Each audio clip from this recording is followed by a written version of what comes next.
Israel tiếp tục không kích vào vùng an toàn Gaza, giết chết hàng chục người. Đây Al-Bala, các cuộc không kích của Israel đã giết chết hơn 60 người Palestine ở miền Nam và miền Trung Gaza trong đêm và sang thứ Ba, trong đó có một cuộc tấn công vào vùng an toàn do Israel tuyên bố với hàng nghìn người phải di dời. Các cuộc không kích gần đây đã liên tục gây ra cái chết của người Palestine ở dải Gaza, ngay cả khi Israel đã rút lui hoặc giảm quy mô các cuộc tấn công lớn trên bộ ở phía Bắc và phía Nam. Hầu như các cuộc tấn công hàng ngày đã nhằm vào vùng an toàn rộng khoảng 60 km vuông dọc theo bờ biển Địa Trung Hải, nơi Israel yêu cầu những người Palestine chạy trốn phải ẩn náu để thoát khỏi các cuộc tấn công trên bộ.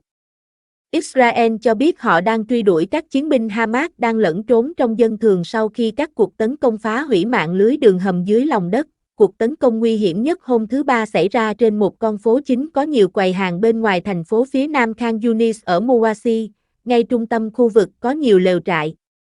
Các quan chức tại bệnh viện Khan Yunis, Nasser cho biết 17 người đã thiệt mạng, rõ ràng đề cập đến cuộc tấn công.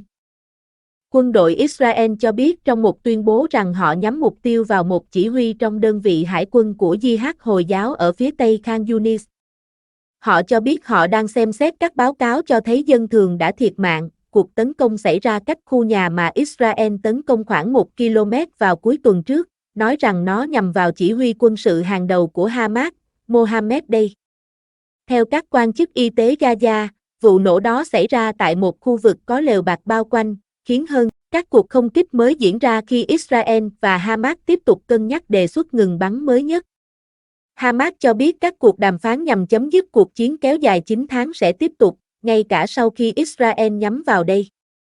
Các nhà hòa giải quốc tế đang nỗ lực thúc đẩy Israel và Hamas hướng tới một thỏa thuận nhằm ngăn chặn giao tranh và giải thoát khoảng 120 con tin bị nhóm chiến binh ở Gaza bắt giữ.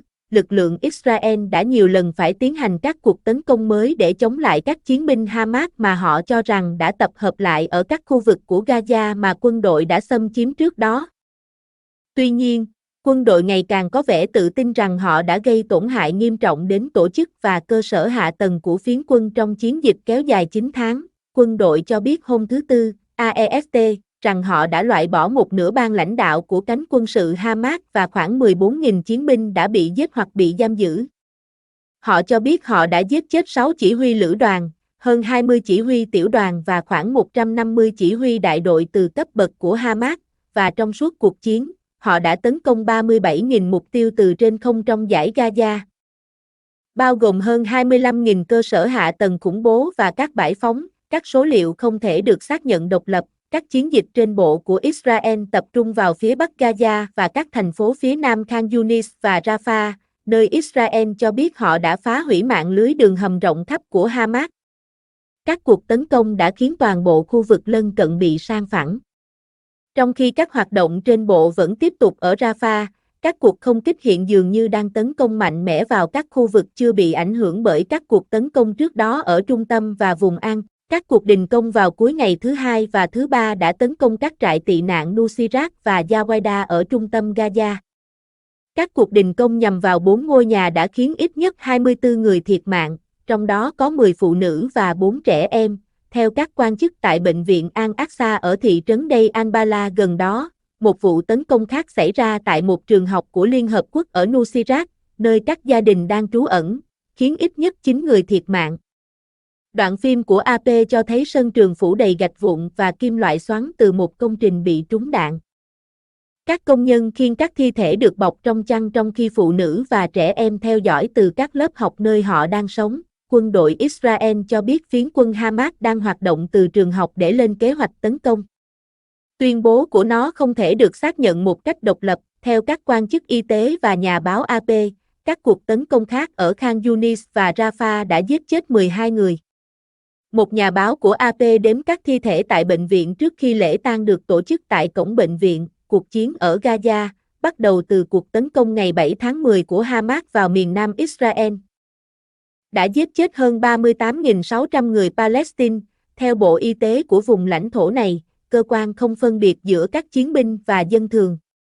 Chiến tranh đã tạo ra một thảm họa nhân đạo ở vùng lãnh thổ ven biển của Palestine, khiến phần lớn dân số 2,3 triệu dân nơi này phải di dời và gây ra nạn đói lan rộng. Cuộc tấn công vào tháng 10 của Hamas đã giết chết 1.200 người, chủ yếu là dân thường và phiến quân bắt khoảng 250 con tin. Theo chính quyền Israel, khoảng 120 người vẫn bị giam cầm và khoảng 1/3 trong số họ được cho là đã chết. Bạo lực cũng gia tăng ở bờ Tây. Hôm thứ Ba, một người Palestine đã đâm một cảnh sát Israel, làm anh ta bị thương nhẹ, trước khi một sĩ quan khác nổ súng, giết chết kẻ tấn công được xác định là thanh niên 19 tuổi đến từ Gaza.